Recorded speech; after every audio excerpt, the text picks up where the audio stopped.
अचानक कमरे में एक बूढ़ी चुड़ैल दाखिल हुई। वो गुलगुला जादूगर की नानी थी। इसका नाम कड़कड़ नानी था। वो शहर से बाहर एक तिलस्मी गार में रहती थी, लेकिन गुज़िश्ता 2 हफ्तों से वो तिलस्म होशरुबा से बाहर गई हुई थी। क्या बात है गुलगुले, बहुत गुस्से में हो? इसने मुस्कुराते हुए कहा। ओह कड़कड़ नानी, गलगला जादूगर ने चौंक कर इसकी तरफ देखते हुए कहा, तुम कहाँ चली गई थी?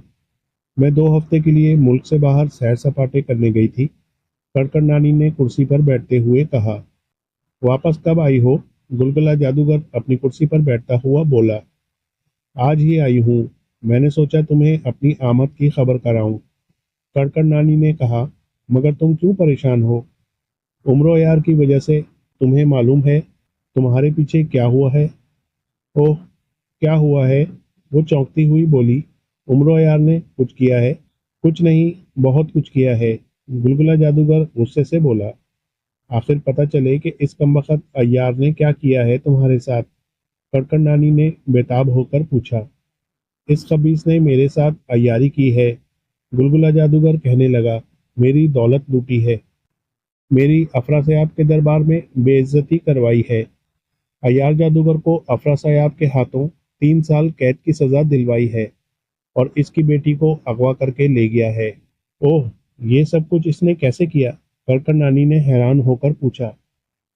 जवाब में गुलगुला जादूगर ने तफसील से गुज़िश्ता दिनों का वाक़या बयान कर दिया कि किस तरह अय्यार जादूगर ने अफरा सयाब से इनाम हासिल करने और इसका दामाद बनने के लालच में उमरों को गिरफ्तार करने के लिए उमरों को अपनी बेटी सरसर जादूगरनी से शादी करने की पेशकश की थी, और उमरों इसकी चाल को नाकाम बनाने के लिए भेस बदल कर तिलिस्म में आया था। उमरों खब्बीस ने इस बार बहुत बड़ा हाथ मारा है कि सुरसर जादूगरनी को भी साथ ले गया। कड़कड़ नानी ने मुस्कुराते हुए कहा, मुझे हैरत है कि तुम लोग इसका कुछ नहीं बिगाड़ सके। मैं यहाँ होती तो इसे नाको चने चबवा देती। उम्रों को गिरफ्तार करना किसी की बस की बात नहीं है कड़कड़ नानी। गुलगुला जादूगर बोला। मेरी जगह तुम भी होती तो धोखा खा जाती। जब अफरा सयाब जैसे शहनशाह इससे खौफ खाते हैं तो तुम क्या हो इसके सामने?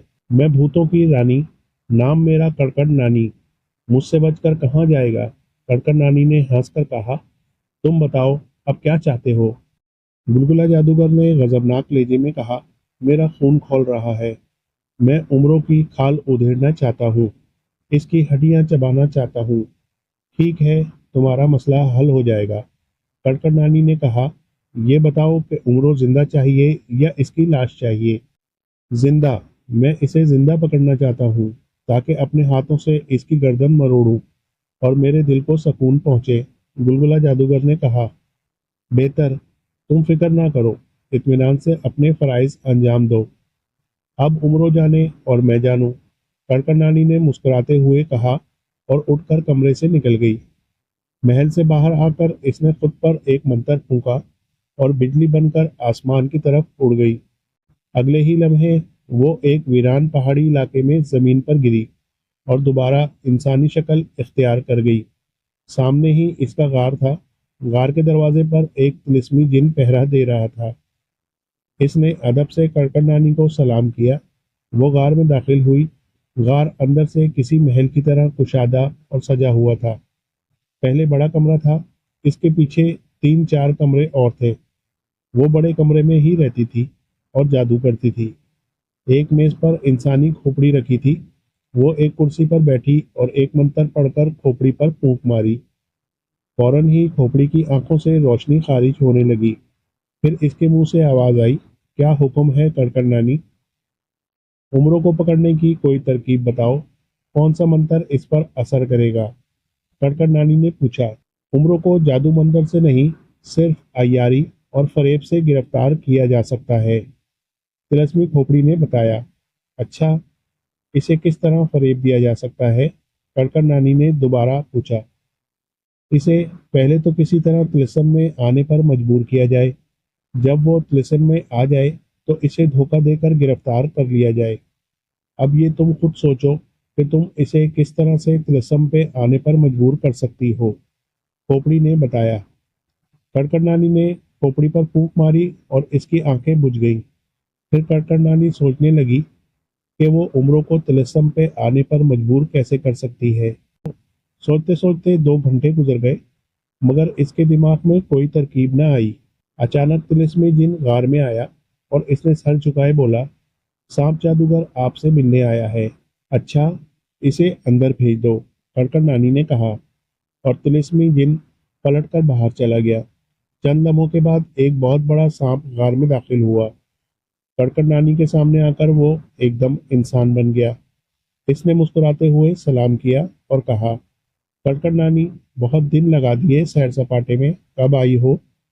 आज ये आई हूँ, सांप जादूगर। कड़कड़ नानी ने कहा, आओ बैठो, तुम तो ठीक हो ना?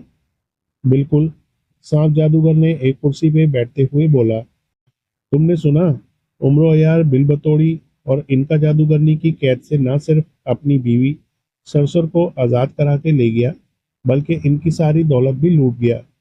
नहीं, लेकिन पिछले हफ्ते का वाकया सुन चुकी हूँ। वो कमबख्त गुलगुला जादूगर को लूटकर और इसे अपना हमशक्ल बनाकर अय्यार जादूगर के हवाले कर गया था, और अय्यार जादूगर की बेटी सुरसर जादूगरनी को भी अगवा करके ले गया। कड़कड़ नानी ने कहा।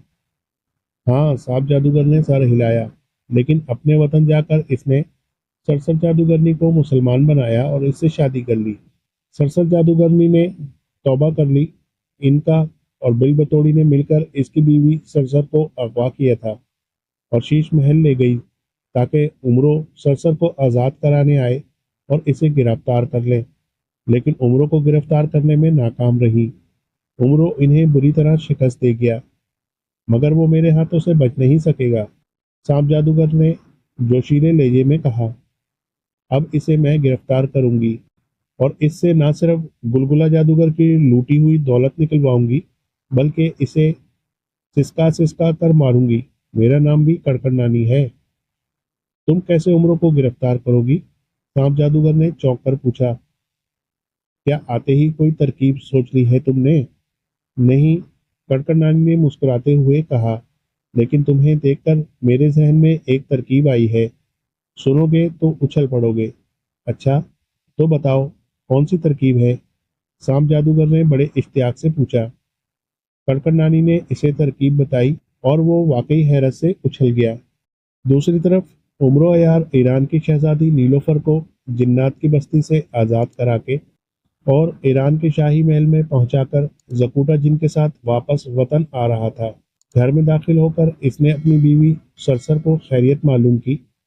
ख्वाजा, तुम सुनाओ, क्या शहजादी को तलाश कर आए हो? सरसर ने मुस्कुराते हुए पूछा। हाँ, ना सिर्फ तलाश किया, बल्कि जिन्नात की बस्ती से निकाल कर ईरान पहुंचा आया हूँ, उमरों ने कहा। जिन्नात की बस्ती? सरसर चौंक कर बोली। जरा मुझे पूरा वाकया तो सुनाओ। उमरो इसे जिन्नात की बस्ती का किस्सा सुनाने लगा। जकूटा जिन हस्ब मामूल गायब हो गया था। पूरा वाकया सुनाने के बाद उमरों ने सरसर को खाना लाने के लिए कहा। खाना तो मैंने नहीं पकाया, पकाने के लिए घर में कोई दाल तरकारी नहीं थी, सरसर ने बताया। ओह अच्छा, मैं अभी बाजार से तरकारी ले आता हूँ, उमरों ने उठते हुए कहा। रहने दो तरकारी को, सरसर ने हंसकर कहा। मुफ्त तरकारी लेने के चक्कर में तुम शाम को ही लौटोगे। कोई दाल ले आओ। कौन सी दाल लाऊं? उमरों ने मुस्कुराते हुए पूछा। मसूर की, सरसर ने बताया। वाह, ये मूंग और मसूर की दाल, उमरों ने हंसकर कहा। अरे, मसूर की दाल तो गरीब खाते हैं। अच्छा, सरसर हैरत से बोली, मगर तिलस्म होशरुबा में तो तमाम दौलतमंद जादूगर मसूर की दाल शौक से खाते हैं। शहनशाह अफरा सयाब तो रोजाना खाता है। इसके दस्तरखान पर तमाम खानों के साथ मसूर की दाल जरूर होती है। ये कोई बड़ी बात नहीं है बेगम। जब मैं बादशाह था तो हर वक्त मसूर की दाल खाता था। मेरी जेब में भी हर वक्त मसूर की दाल होती थी। ये दाल अमीरों को याद दिलाती रहती है कि इनकी असलियत क्या है। अगर वो ना होती तो आज वो दौलतमंद ना होते, क्योंकि वो महंगी ग़िज़ा खाने के बजाय मसूर की दाल खा खा कर बचत करते और अपनी दौलत बढ़ाते रहे। बस करो ढकोसलेबाजी, सरसर हंसकर बोली। तुम कब बादशाह थे? जब मैं मसूर की दाल खाया करता था, उमरों ने मुस्कुराते हुए कहा। अच्छा, और कहाँ के बादशाह थे? सरसर ने पूछा। अपने दिल का, उमरों ने कहा। दिल की बादशाही हमेशा कायम रहती है। बड़े अय्यार हो तुम। सरसर हंस पड़ी। जो दिल चाहे पकाने के लिए ले आओ, मगर जल्दी आना, मैंने जाना है। ओ, कहाँ जाना है बेगम? उमरों ने चौंकते हुए पूछा। पड़ोस के एक घर में फातह खानी है, वहां जाना है, सरसर ने बताया। ओ, फिर तो दाल पकाने की बिल्कुल जरूरत नहीं है। उमरों खुश होकर बोला। क्यों? सरसर ने हैरत से पूछा। फातह खानी के चावल आएंगे, वही खा लेंगे, उमरों ने मुस्कुराते हुए कहा। और इसकी कंजूसी पर सरसर हंसने लगी। इसी लम्हे दरवाजे पर दस्तक हुई। उमरों उठकर बाहर आया। दरवाजा खोला तो एक अजनबी खड़ा था। क्या तुम्हारा नाम उमरों अयार है? अजनबी ने पूछा। बिल्कुल, मैं ही उमरों अयार हूँ, उमरों ने मुस्कुराते हुए कहा। तब अजनबी ने अपनी जेब से एक लिफाफा निकाला और उमरों के हवाले कर दिया। उमरों हैरान हुआ और लिफाफा खोलने लगा। लिफाफे में एक खत था। उमरों ने जल्दी से खत निकाला और पढ़ने लगा। लिखा था, ख्वाजा उमरों, बात सलाम के वाजे हो कि मैं चीन का बादशाह तुमसे मुखातिब हूँ। आजकल तिलस्म होशरुबा से एक जादूगर हमारे शहर में आया हुआ है। वो बहुत ताकतवर है और जादू के जरिए मेरे तख्त पर कब्जा करने की धमकियां दे रहा है।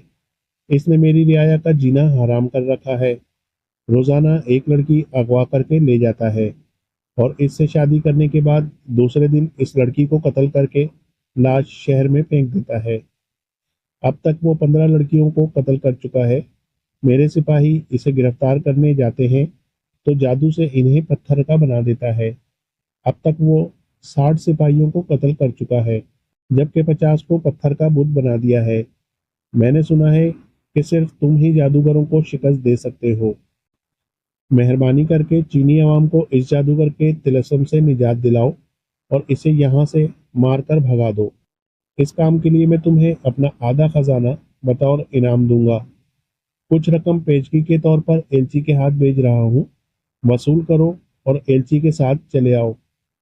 सारा चीन तुम्हारा हमेशा एहसानमंद रहेगा और तुम्हारे बच्चों को दुआएं देगा। फकत शहनशाह चीन होंग चोंग। खत पढ़कर उमरों को इस जादूगर पर बहुत गुस्सा आया, जो रोजाना एक चीनी लड़की को अगवा करके दूसरे दिन कत्ल कर देता था। क्या नाम है इस बदबख्त का?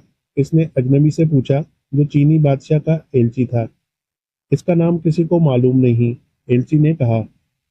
फिर इसने एक बड़ी सी थैली उमरों के हवाले की और बोला, इसमें 1000 सोने के सिक्के हैं। उमरों ने थैली ली और एलची से कहा, तुम जाओ, मैं कल आ जाऊंगा।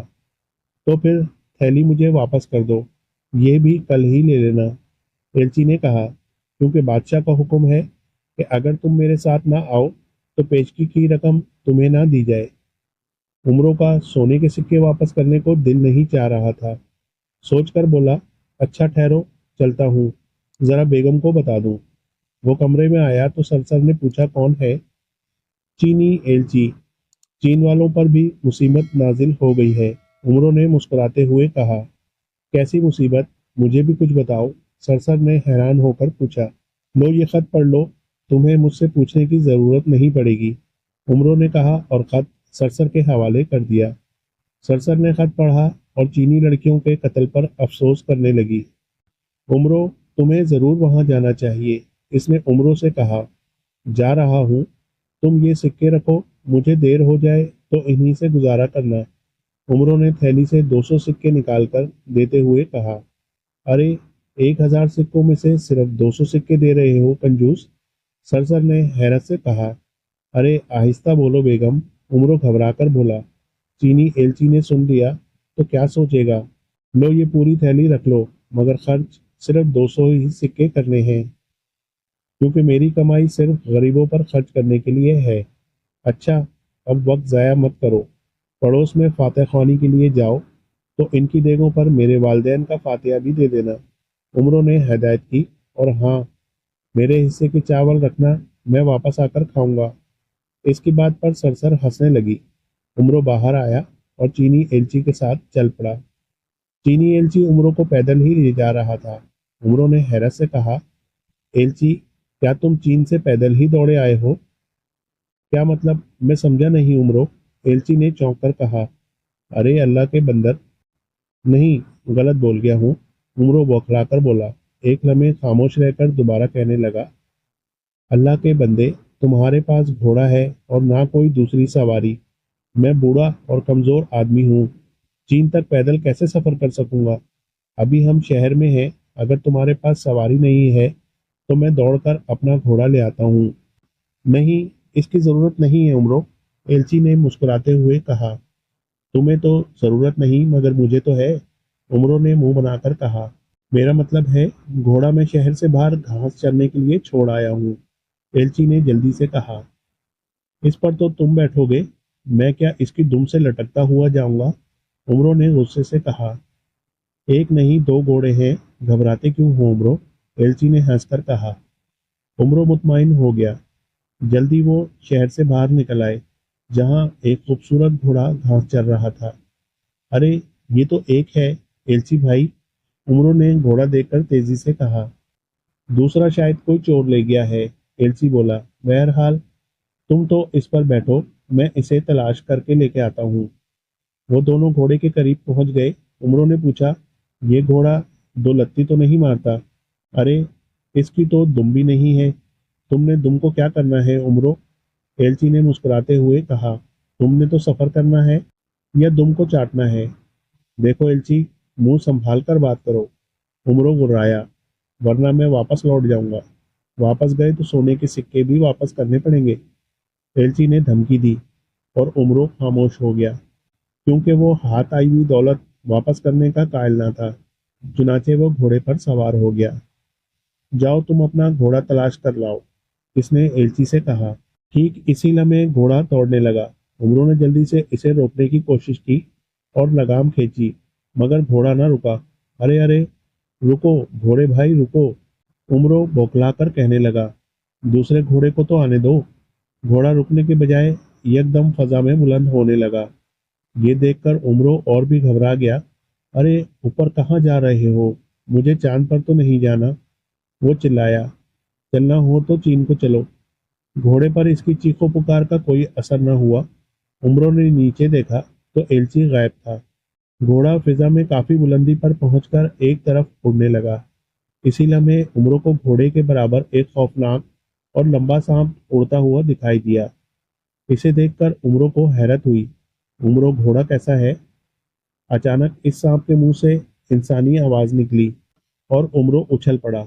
वो आवाज चीनी एलची की थी। ओ, क्या तुम एलची हो? नहीं प्यारे, अब मैं एलची नहीं, चीनी जादूगर हूँ, और तुम तिलिस्म होशरुबा की तरफ सफर कर रहे हो। ओह, अब समझा, तो ये तिलिस्मी घोड़ा तुम्हारे हुक्म पर उड़ रहा है, उमरो ने चौंकते हुए कहा। हाँ, लेकिन इससे उतरने की कोशिश मत करना, वरना जमीन पर गिरते ही तुम्हारी हड्डियों का सुरमा बन जाएगा, सांप ने हंसकर कहा। उमरो ने नीचे देखा और एक ठंडी सांस लेकर रह गया। इस वक्त वो जमीन से 5,000 फीट की बुलंदी पर था। उमरो जानता था कि अगर इसने इतनी बुलंदी से नीचे कूदने की कोशिश की तो इसकी हड्डियों का चूरा बन जाएगा। इसने सोचा कि जकूटा जिन को मदद के लिए बुलाए, मगर फिर ख्याल आया कि सांप जादूगर को जकूटा का पता चल गया तो मुमकिन है वो जकूटा को भी जादू से गिरफ्तार कर ले। चुनाचे इसने सब्र करने का फैसला किया। चंद मिनट में तिलस्मी घोड़ा तिलस्म होशरुबा की हदूद में दाखिल हुआ और कम बुलंदी पर उड़ने लगा। तिलस्मी घोड़े, तुम उमरों को कड़कड़ नानी की गार की तरफ लाओ, मैं इसे इतला देता हूँ, अचानक सांप जादूगर ने घोड़े से कहा और एकदम गायब हो गया। उमरो कड़कड़ नानी का नाम सुनकर चौंके बगैर न रह सका। इसे याद आया कि गुलगुला जादूगर की नानी का नाम भी कड़कड़ नानी है। शायद वो गुलगुला जादूगर की बेइज्जती का इससे इंतकाम लेना चाहती थी। इसने नीचे झांका। तिलिस्मी घोड़ा जमीन से इतना ही बुलंद था जितना किसी महल के मीनार बुलंद होते हैं। उमरों ने तिलिस्मी घोड़े से कूदने का फैसला किया, जो सामने फैली पहाड़ियों की तरफ उड़ रहा था। चुनाचे जूं ही इसे नीचे एक बाग दिखाई दिया, इसने घोड़े की पूंछ से छलांग लगा दी। घोड़ा सीधा उड़ता चला गया। उमरो सर के बल जमीन की तरफ तीर की तरह जा रहा था। फिर जो ही वो बाग के अंदर जमीन के करीब पहुंचा, इसने कलाबाजी खाई اور سر کے بجائے پاؤں کے بل زمین پر گرا۔ نیچے نرم اور گھاس والی زمین تھی جس کے سبب وہ چوٹ لگنے سے محفوظ رہا۔ اس نے سنبھل کر ہوا میں انگلی کے اشارے سے زکوٹا کا نام لکھا اور فوراً ہی زکوٹا جن اس کے سامنے نمودار ہو گیا۔ اوہ عمرو، تم یہاں کیسے پہنچ گئے؟ زکوٹا نے حیرت سے آنکھیں پھاڑتے ہوئے پوچھا۔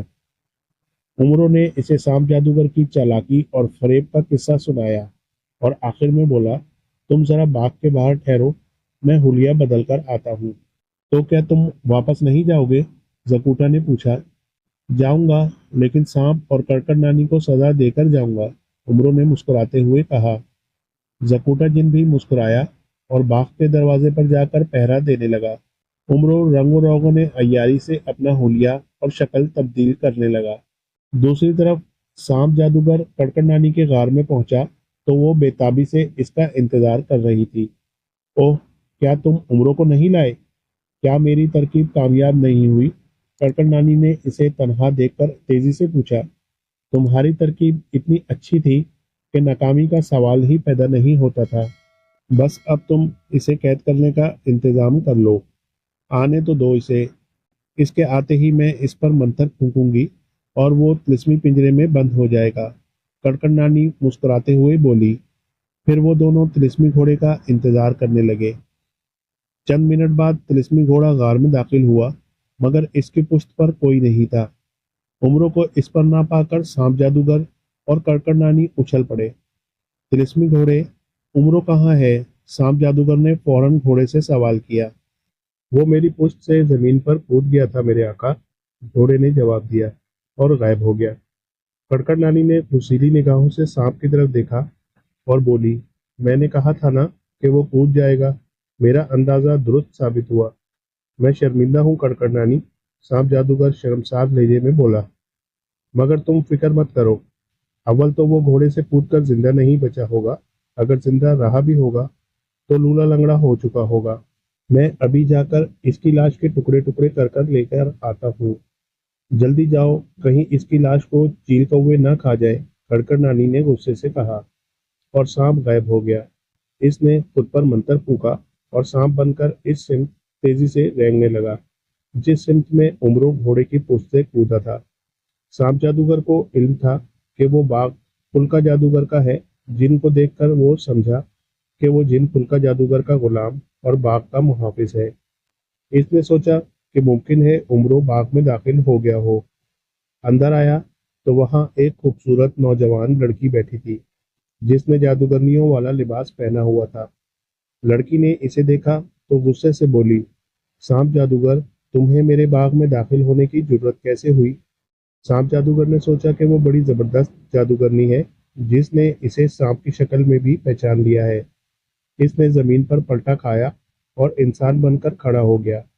میں یہاں عمرو کی تلاش میں آیا ہوں، اس نے لڑکی سے کہا، مگر یہ باغ تو پھلکا جادوگر کا ہے، تم کون ہو؟ میں پھلکا جادوگر کی بھتیجی بوٹی جادوگرنی ہوں، اس نے یہ باغ مجھے تحفے میں دیا ہے، لڑکی نے بتایا۔ بوٹی جادوگرنی، تم بہت خوبصورت ہو، میں نے آج تک اتنی خوبصورت جادوگرنی نہیں دیکھی، سانپ جادوگر نے کہا۔ مجھے تم بہت پسند آئی ہو، مگر تم میرے نام سے کیسے واقف ہو؟ میں تمہیں اکثر خواب میں دیکھتی رہتی ہوں اور تم مجھ سے میٹھی میٹھی باتیں کرتے ہو، بوٹی جادوگرنی نے مسکراتے ہوئے کہا۔ میں نے چچا پھلکا جادوگر کو اپنے خواب اور تمہارے متعلق بتایا تو اس نے کہا کہ اس خواب کی تعبیر یہ ہے کہ تمہاری سانپ جادوگر سے شادی ہونے والی ہے۔ اوہ سچ؟ سانپ جادوگر نے خوش ہو کر پوچھا، اور کیا میں جھوٹ بول رہی ہوں، بکواس کر رہی ہوں؟ بوٹی جادوگرنی نے منہ بنا کر کہا، اگر تم مجھ سے شادی نہیں کرنا چاہتے تو مت کرو، لیکن میری بات پر شک مت کرو ورنہ میں زہر کھا کر مر جاؤں گی۔ نہیں بوٹی جادوگرنی، سانپ جادوگر نے جلدی سے کہا، میرا مطلب تمہاری بات پر شک کرنا نہیں تھا، بلکہ مجھے تو اس پر خوشی ہو رہی ہے کہ تم مجھے پسند کرتی ہو اور مجھ سے شادی کرنا چاہتی ہو۔ تو کیا تم بھی مجھ سے شادی کرنا چاہتے ہو؟ بوٹی جادوگرنی نے خوش ہو کر کہا، کیوں نہیں، میں نے تمہیں دیکھتے ہی پسند کر لیا تھا، میں تم سے ضرور شادی کروں گا، سانپ جادوگر نے جواب دیا، مگر تم سانپ بن کر بل میں رہتے ہو मैं तुम्हारे बिल में नहीं रह सकती, बूटी जादूगरनी बोली। मैं महल में रहने की आदी हूँ, बेफिक्र रहो, मेरे पास शानदार महल है, वो बोला। बिल में तो मैं सिर्फ इसी वक्त जाता हूँ जब मैं सांप की शक्ल में होता हूँ, वरना आमतौर पर मैं अपने महल में ही रहता हूँ। अच्छा, कहाँ है तुम्हारा महल? पहले मुझे दिखाओ, बूटी जादूगरनी ने खुश होते हुए कहा। यहाँ से थोड़ी दूर शहर के रास्ते में है, सांप जादूगर ने कहा, मगर पहले मैं उम्रों को तलाश कर लूँ। उम्रो यार, बूटी जादूगरनी ने चौंकते हुए कहा और फिर हंसने लगी। बूटी जादूगरनी को हंसता देखकर सांप जादूगर को हैरत हुई। इसने पूछा, क्या बात है बूटी जादूगरनी, तुम उम्रों के नाम पर क्यों हंसने लगी? इसे तलाश करना बेकार है, बूटी जादूगरनी ने कहा। चंद मिनट पहले वो तिलिस्मी घोड़े से यहाँ बाग में गिरा था और मर गया था। इस वक्त यहाँ चचा फुल्का मौजूद थे। वो फौरन उम्रों की लाश उठाकर अफरा सयाब के दरबार चला गया। वो उम्रों की लाश पेश करके अफरा सयाब से इनाम हासिल कर चुका होगा। ओह, मुझे भी यकीन था कि उम्रो बुलंदी से गिरकर जिंदा ना रहा होगा, सांप जादूगर ने इत्मीनान का सांस लेते हुए कहा। अब मुझे अपना महल तो दिखाओ, बूटी जादूगरनी ने कहा। तुम यहाँ ठहरो, मैं कड़कड़ नानी को उम्रों के मरने की इत्तला देकर अभी आता हूँ, फिर तुम्हें अपने महल में ले जाऊंगा, सांप जादूगर ने मुस्कुराकर कहा। रहने दो, जब तुम दोनों का मकसद इसे हलाक करना ही था, तो कड़कड़ नानी को इत्तला देने की क्या जरूरत है, बूटी जादूगरनी ने कहा। ये इत्तला तो तुम बाद में भी दे सकते हो, लेकिन मुझे जल्दी है, मैंने वापस घर जाना है। सांप जादूगर ने सोचा कि कड़कड़ नानी का मकसद उम्रों को हलाक करना था, तो वो हलाक हो चुका, इसलिए कड़कड़ नानी को फौरन इत्तला देने की जरूरत नहीं। ये काम बाद में भी किया जा सकता है। अगर इसने बूटी जादूगरनी को महल दिखाने में देर कर दी, तो हो सकता है वो इससे शादी करने का फैसला तब्दील कर ले और इसे झूठा समझकर शादी से इनकार कर दे। ये सोचकर इसने एक मंत्र पढ़कर जमीन पर पाँव मारा और यूं एक तिलस्मी तख्त नमूदार हो गया। आओ बूटी जादूगरनी, तुम्हें अपना महल दिखाऊं, इसने बूटी जादूगरनी से कहा। वो दोनों तिलिस्मी तख्त पर बैठे और सांप जादूगर के हुक्म पर तख्त फिजा में बुलंद होकर इसके महल की तरफ उड़ने लगा। सांप जादूगर ने नीचे झांका तो जिन गायब था। बाग के दरवाजे पर खड़ा जिन किसका था? इसने बूटी जादूगरनी से पूछा। वो मेरा गुलाम जिन है, जब मैं यहाँ बाग की सैर करती हूँ तो वो बाहर पहरा देता है, बूटी जादूगरनी ने मुस्कुराकर कहा। मगर वो अब तो वहाँ नहीं है, कहाँ गया? सांप जादूगर ने पूछा। मेरे यहाँ से रवाना होते ही वो गायब हो जाता है, वो बोली। जब मैं इसे तलब करती हूँ तब आ जाता है। जल्द ही तिलिस्मी तख्त शहर से बाहर आकर एक आलीशान महल के दरवाजे पर उतरा। वहाँ एक दरबान खड़ा था। इसने सलाम किया और दरवाज़ा खोल दिया। वो दोनों महल में दाखिल हुए। अंदर सिर्फ एक गुलाम था। पहले मुझे पूरे महल की सैर कराओ, फिर बैठकर बातें करेंगे, बूटी जादूगरनी ने सांप जादूगर से कहा। सांप जादूगर इसे महल की सैर कराने लगा। इसने हर हिस्से के बारे में बूटी जादूगरनी को बताया। एक कमरे के आगे एक अजदहा बैठा था। महल तो बहुत शानदार है, बूटी जादूगरनी ने मुस्कुराकर कहा, लेकिन सोचती हूँ शादी के बाद अपने कीमती जेवरात कहाँ रखूंगी ताकि हिफाजत से पड़े रहे। यहाँ तो ऐसी महफूज जगह नजर नहीं आ रही। बेफिक्र रहो, तुम अपने जेवरात मेरी दौलत वाले कमरे में रखना, वहाँ वो हमेशा महफूज रहेंगे, सांप जादूगर ने हंसकर कहा। यूं भी यहाँ चोरियां नहीं होती, सिर्फ उम्र जादूगरों को लूटता है, मगर अब वो मर चुका है। अच्छा, वो कौन सा कमरा है? बूटी जादूगरनी ने पूछा। जिसके बाहर तिलिस्मी अजदहा पहरा दे रहा था। ये 24 घंटे जागता रहता है, सांप जादूगर ने बताया। 24 घंटे तो बेचारा खाता क्या होगा? ग़िज़ा के बगैर कैसे जिंदा रहता है? बूटी जादूगरनी ने हैरान होकर कहा। ये सिर्फ गोश्त खाता है, मैं रोजाना इसके लिए गोश्त का इंतजाम करता हूँ, सांप जादूगर ने मुस्कुराते हुए कहा। फिर वो बूटी जादूगरनी को पहले कमरे की तरफ ले जाने लगा। कमरे में आकर वो कुर्सियों पर बैठ गए। सांप जादूगर ने ताली बजाई और गुलाम अंदर आ गया। वो अदब से बोला, क्या हुक्म है मेरे आका? کھانا لاؤ، سانپ نے غلام کو حکم دیا۔ نہیں میرے دولہا، کھانا ابھی رہنے دو، بوٹی جادوگرنی نے جلدی سے کہا۔ تم پہلے کڑکڑ نانی کو عمروں کے مرنے کی خوشخبری دے آؤ، بیچاری انتظار کر رہی ہوگی۔ تم واپس آؤ گے تو مل کر کھانا کھائیں گے۔ یہ تو تم نے بہت اچھی بات کہی، دل چاہتا ہے تم ہمیشہ ایسی پیاری پیاری باتیں کرتی رہو اور میں سنتا رہوں۔ بے فکر رہو، میری باتیں سن سن کر ایک دن تم بھی میری طرح بوٹا جادوگر بن جاؤ گے دولہا جی، بوٹی نے ہنس کر کہا، اور سانپ جادوگر بھی ہنسنے لگا۔ پھر اس نے غلام سے کہا، جاؤ لیکن بوٹی جادوگرنی جو حکم کہے اس کی تعمیل کرنا، اس سے میری شادی ہونے والی ہے۔ بہت بہتر میرے آقا، غلام نے مؤدبانہ لہجے میں کہا اور باہر چلا گیا۔ سانپ جادوگر کرسی سے اٹھتا ہوا بولا، اب میں چلتا ہوں، جلد واپس آ جاؤں گا۔ یہ کہہ کر وہ باہر آیا۔ اسی لمحے بوٹی جادوگرنی نے پیچھے سے اسے آواز دی اور وہ واپس اندر آ گیا۔ دیکھو میں تنہا ہوں، کہیں میرے باپ کوڑا جادوگر کو جادو سے پتہ نہ چل جائے کہ میں اس کی اجازت کے بغیر تم سے ملنے یہاں آئی ہوں۔ کوئی ایسا انتظام کرو کہ اسے میری یہاں موجودگی کا کسی طرح بھی علم نہ ہو، ورنہ وہ مار مار کر میرا بھرکس نکال دے گا اور میں تم سے شادی کرنے کے قابل نہ رہوں گی۔ بے فکر رہو، اسے پتہ نہ چلے گا۔ میں محل کے گرد ایک منتر پھونک دیتا ہوں، اس کے اثر سے تمہارا باپ جادو کے ذریعے بھی معلوم نہ کر سکے گا کہ تم کہاں ہو۔ سانپ جادوگر نے مسکراتے ہوئے کہا۔ پھر وہ باہر آیا۔ محل سے باہر آ کر اس نے ایک منتر پڑھ کر محل پر پھونکا، پھر دوسرا منتر پڑھ کر خود پر پھونکا اور سانپ بن کر کڑکڑ نانی کی غار کی طرف اڑنے لگا۔ چند منٹ بعد وہ غار کے دہانے پر اترا اور انسانی شکل اختیار کر لی۔ کڑکڑ نانی کو میرے آنے کی اطلاع دو، اس نے باہر کھڑے طلسمی جن سے کہا۔ طلسمی جن غار میں داخل ہوا اور کڑکڑ نانی کے سامنے پہنچ کر اسے سانپ جادوگر کی آمد کی اطلاع دی۔ جلدی بھیجو اسے، کڑکڑ نانی سخت لہجے میں بولی۔ طلسمی جن غار سے باہر آیا اور سانپ جادوگر سے بولا، وہ اندر بلا رہی ہے۔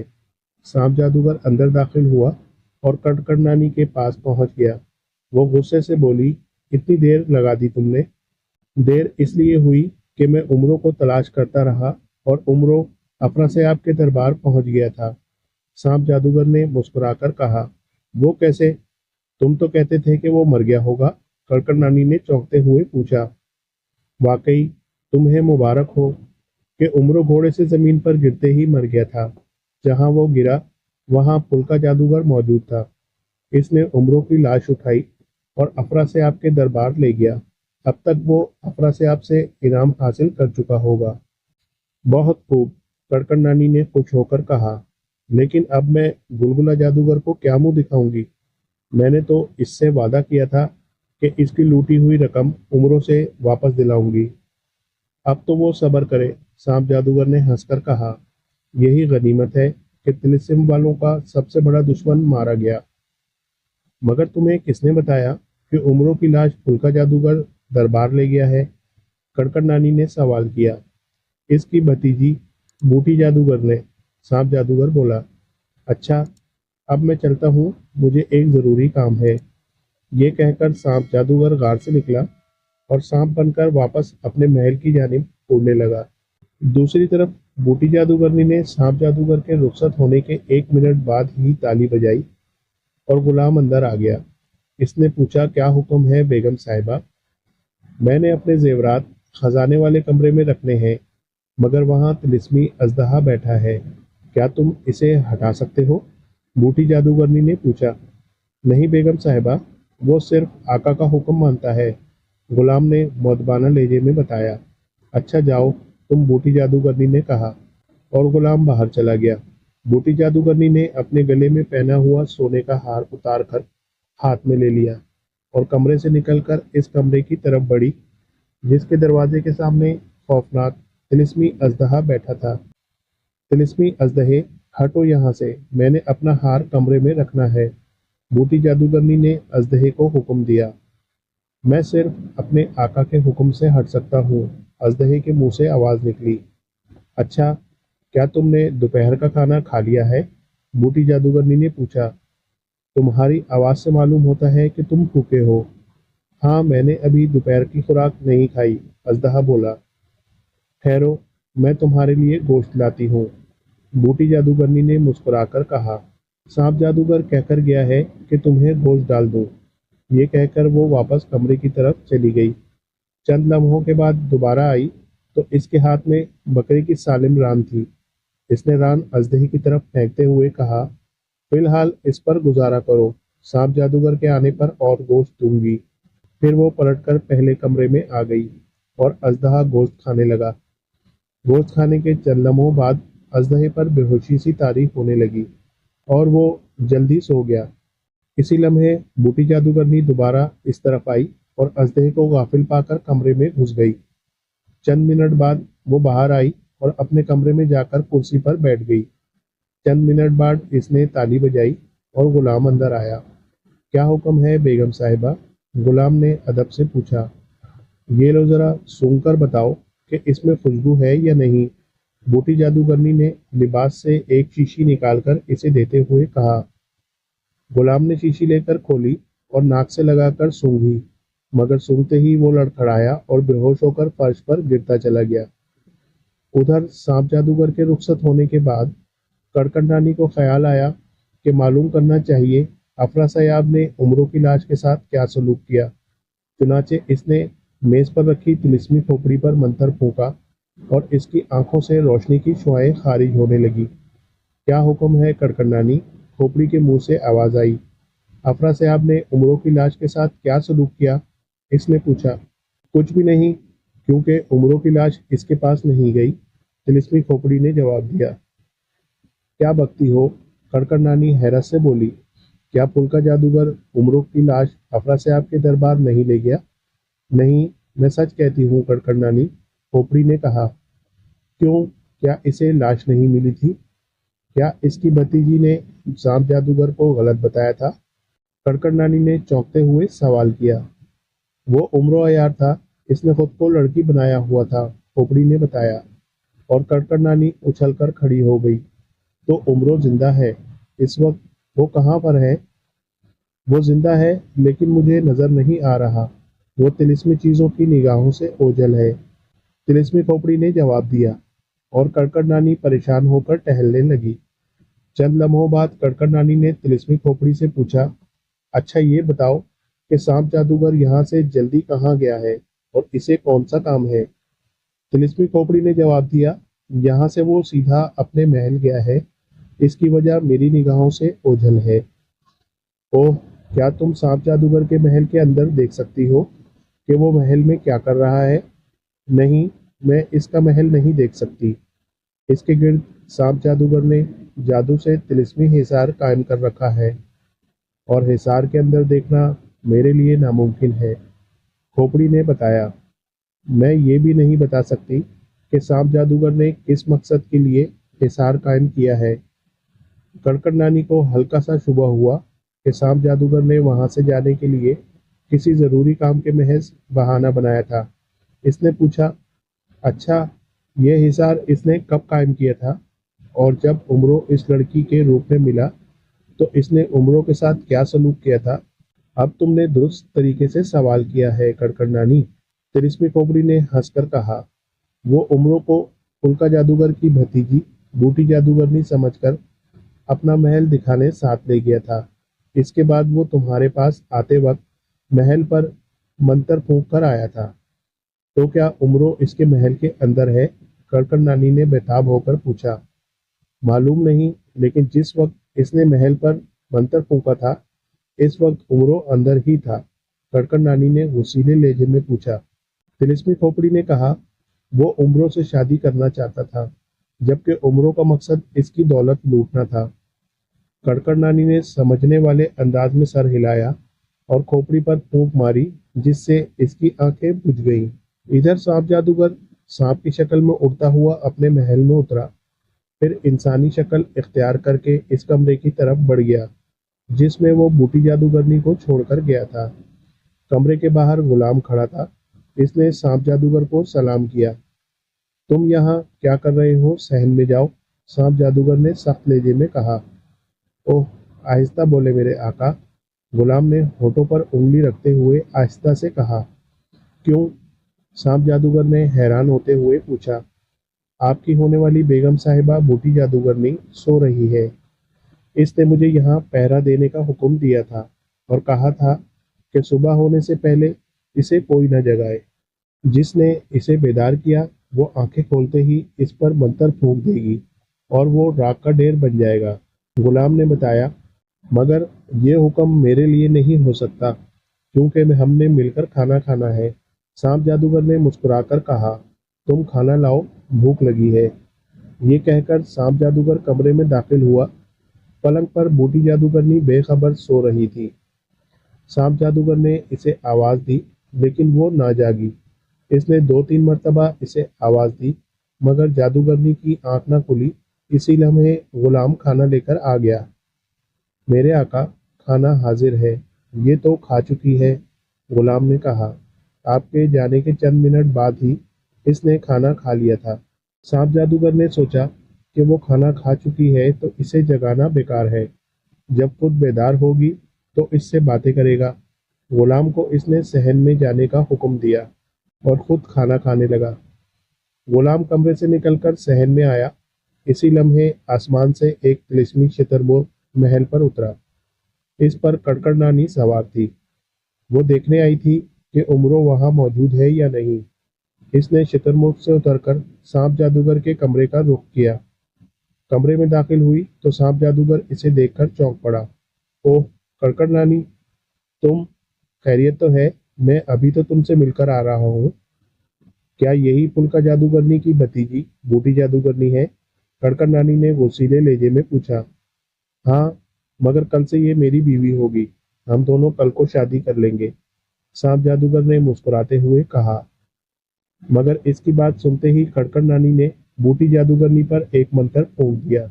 मंत्र फूंकते ही कई छोटे छोटे तिलिस्मी नाग नमूदार हुए और उन्होंने बूटी जादूगरनी के पूरे जिस्म को अपने बलों में जकड़ लिया। ओह, ये क्या किया तुमने नानी? सांप जादूगर ने गुस्सीले लहजे में कहा। मैं भूतों की रानी, नाम मेरा कड़कड़ नानी। मुझसे बचकर कहाँ जाएगा उमरो? कड़कड़ नानी ने हंसकर कहा। अहमद जादूगर, जिसे तुम फुल्का जादूगरनी की भतीजी समझकर शादी के ख्वाब देख रहे हो, वो असल में उमरो अयार है। बेशक इसका चेहरा साफ करके देख लो। ये तुम्हारी दौलत लूटने के लिए यहाँ आया था और शायद लूट चुका हो क्योंकि तुम इसे यहाँ तन्हा छोड़कर मेरे पास आए थे। ये सुनकर सांप जादूगर के हाथ से निवाला गिर गया। वो उठकर दौलत वाले कमरे की तरफ भागा। वहां पहुंचा तो तिलिस्मी अजदहा बेहोश पड़ा था। वो कमरे में दाखिल हुआ तो इसकी दौलत के 7 संदूक खाली पड़े थे। अपनी दौलत गायब पाकर वो गजबनाक हो गया और दौड़ता हुआ वापस पहले कमरे में आया। अंदर आते ही इसने बूटी जादूगरनी पर फूंक मारी और इसकी शक्ल तब्दील हो गई। अब वहां बूटी जादूगरनी के लिबास में इसका गुलाम पड़ा था। ये देखकर कड़कड़ नानी चिल्लाई, ओह भागो, पकड़ो। सहन में खड़ा गुलाम यकीनन उमरो ही होगा। फिर वो दोनों ही भागते हुए बाहर आ गए मगर वहां गुलाम नजर न आया। गुलाम के साथ साथ कड़कड़ नानी का तिलिस्मी शुतुरमुर्ग भी गायब था। बूटी जादूगरनी असल में उमरो ही था। इसने गुलाम को बेहोश करके अपना हमशक्ल बनाया था और खुद को गुलाम का हमशक्ल बना लिया था। फिर जूं ही कड़कड़ नानी ने अपना शुतुरमुर्ग छोड़कर कमरे में गई थी, उमरो शुतुरमुर्ग पर सवार हो गया था और इसे कड़कड़ नानी के गार की तरफ उड़ने का हुक्म दिया था। गार के नजदीक पहुंचकर उमरो ने शुतुरमुर्ग से उतरकर जंबील से सुलेमानी चादर निकाली और ओढ़कर तिलिस्मी जिन की निगाहों से गायब हो गया। फिर वो इत्मीनान से गार में दाखिल हुआ। इसने गार की तलाशी ली तो एक कमरे में इसे हीरे जवाहरात और सोने चांदी के सिक्कों का ढेर नजर आया। वो जल्दी जल्दी सारा माल और जर अपनी जंबील में भरने लगा। कड़कड़ नानी की सारी दौलत जंबील में भरकर उमरो गार से बाहर आया। कुछ फासले पर रुककर इसने एक खत जंबील से निकाला और गार के मुंह की तरफ फेंककर वहां से चल पड़ा। चंद कदम पर दरख्त थे। वो दरख्तों की आड़ में पहुंचा और सुलेमानी चादर उतारकर जंबील में रखी। फिर इसने हवा में उंगली से जपूटा जिन का नाम लिखा। फौरन ही जपूटा जिन हाजिर हो गया। उमरो ने इससे कहा, जपूटा, मुझे जल्दी से ले चलो। कड़कड़ नानी और सांप जादूगर के आने से पहले हमें तिलस्म से बाहर निकल जाना चाहिए। जकूटा जिन ने उमरों को अपने हाथ पर बिठाया और गायब हो गया। इधर कड़कड़ नानी अपना शुतुरमुर्ग गायब पाकर समझ गई कि उमरों इसके शुतुरमुर्ग पर बैठकर भाग गया है। इसने फौरन एक मंत्र पढ़ा और जमीन पर पांव मारा। जमीन से एक तिलिस्मी पुतला नमूदार होकर बोला, क्या हुक्म है कड़कड़ नानी? उमरों कहाँ गया है? कड़कड़ नानी ने तेजी से पूछा। आपके गार में, पुतले ने जवाब दिया और गायब हो गया। ओह अय्यार, मेरी दौलत लूटने गया है, जल्दी चलो सांप जादूगर, कड़कड़ नानी चिल्लाई। दूसरे ही लम्हे इसने खुद पर फूंक मारी और फाख्ता बनकर तेजी से अपने गार की तरफ उड़ने लगी। सांप जादूगर ने भी खुद को सांप बनाया और इसके पीछे उड़ने लगा। गार के दहाने पर उतरकर वो दोबारा इंसानी शक्ल में आ गए। इसी लम्हे वहां खड़े तिलिस्मी जिन ने एक खत कड़कड़ नानी की खिदमत में पेश कर दिया और बताया कि ये खत गार के मुंह के करीब पड़ा था। कड़कड़ नानी ने जल्दी से खत खोला। कड़कड़ नानी, कहाँ गई तेरी जवानी? मैं तुम्हारी दौलत लूट कर जा रहा हूँ और तुम्हें खत मिलने से पहले अपने मुल्क पहुंच चुका हूँगा। तुमने सांप जादूगर के साथ मिलकर मुझे गिरफ्तार करने की कोशिश की थी, जो नाकाम हो गई। आइंदा मेरे खिलाफ सोच समझकर साजिश करना, क्योंकि मेरा नाम है उमरो अयार, शीदा लोहार नहीं। खत पढ़कर कड़कड़ नानी गुस्से से दांत पीसने लगी। दोस्तों, कहानी पसंद आई हो तो प्लीज़ लाइक कीजिएगा, शेयर कीजिएगा और चैनल पर नए हैं तो प्लीज़ सब्सक्राइब कर लें और बेल आइकन के बटन को भी दबा लें ताकि इसी तरह नई नई कहानियों का नोटिफिकेशन आपको वक्त पर मिल सके। तो मिलते हैं एक नई कहानी के साथ। अल्लाह हाफिज़।